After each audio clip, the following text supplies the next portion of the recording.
بسم اللہ الرحمن الرحیم۔ الف لام میم۔ یہ وہ عظیم کتاب ہے جس میں کسی شک کی گنجائش نہیں۔ یہ ان لوگوں کے لیے ہدایت ہے جو اللہ سے ڈرتے ہیں اور تقوی اختیار کرتے ہیں۔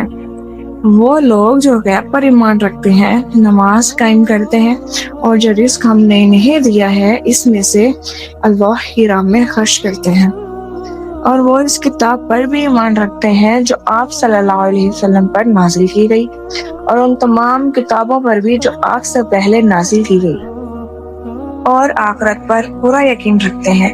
یہی لوگ اپنے رب کی ہدایت پر قائم ہیں اور یہی حقیقی کامیاب ہونے والے ہیں۔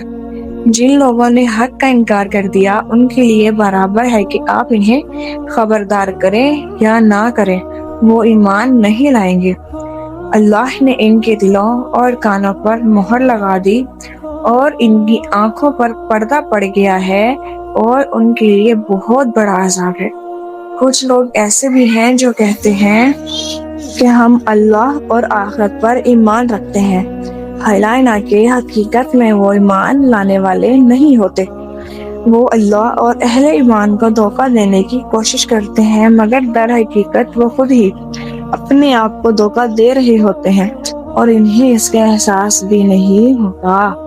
ان کے دلوں میں نفاق کی بیماری ہے تو اللہ نے ان کی بیماری کو اور بڑھا دیا، اور ان کے لیے دردناک عذاب ہے کہ وہ جھوٹ بولتے رہے۔ یہ تھی سورۃ البقرہ کی ابتدائی 10 آیات کا اردو ترجمہ۔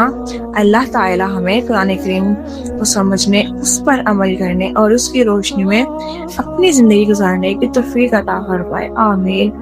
اگر آپ کو یہ ویڈیو پسند آئی ہو تو اسے اپنے دوستوں اور اہل خانہ کے ساتھ ضرور شیئر کریں، اور قرآن کریم کے مزید خوبصورت تراجم اور اسلامی معلوماتی ویڈیوز کے لیے ہمارے چینل اسلامک یونیورس کو سبسکرائب کرنا نہ بھولیں۔ السلام علیکم ورحمۃ اللہ وبرکاتہ۔